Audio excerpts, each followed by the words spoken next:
Israeli attacks are continuing in Gaza. We've got live pictures, I believe, from the Gaza border. We were looking at pictures just a short while ago of smoke rising. There you go, latest pictures from the border region of Gaza. You can see kind of smoke rising in the distance there.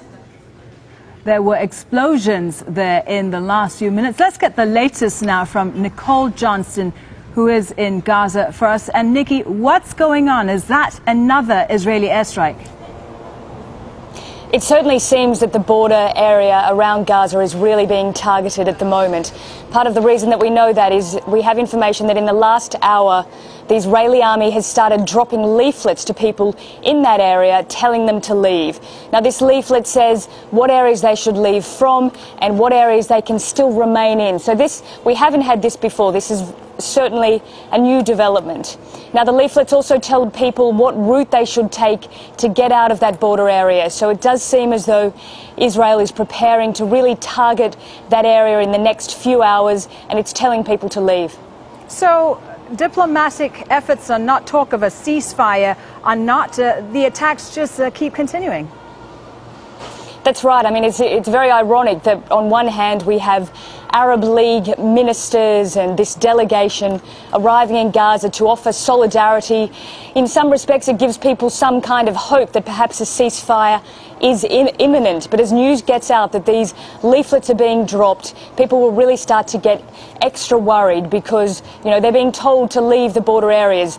These areas are usually quite heavily targeted anyhow. They're very vulnerable. Even when it isn't a time of a great escalation, there is regular Israeli incursions into this border area. In fact, Gaza is surrounded by a buffer zone.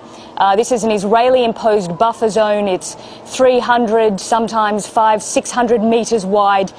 Gazans, Palestinians, they're not allowed into that buffer zone, but now Israel is telling people who live around that border area to get out. The problem is, though, for a lot of these people, where will they go? This is where they live, this is where their homes are. The Gaza Strip is tiny, there aren't places set up for people to go to, and this was exactly the problem during the 2008-2009 war. When things get bad, no one has anywhere to go. Some of these people, they may move to relatives' houses in different areas of Gaza, but a lot of people will simply be going, well, where do I go? I'm driving down the streets over the last hour.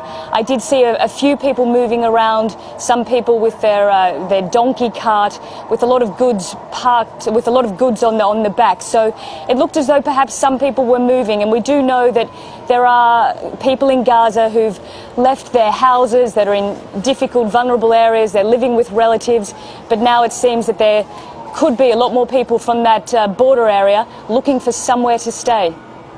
Nikki, thank you very much. Once again, Nicole Johnston live from Gaza City.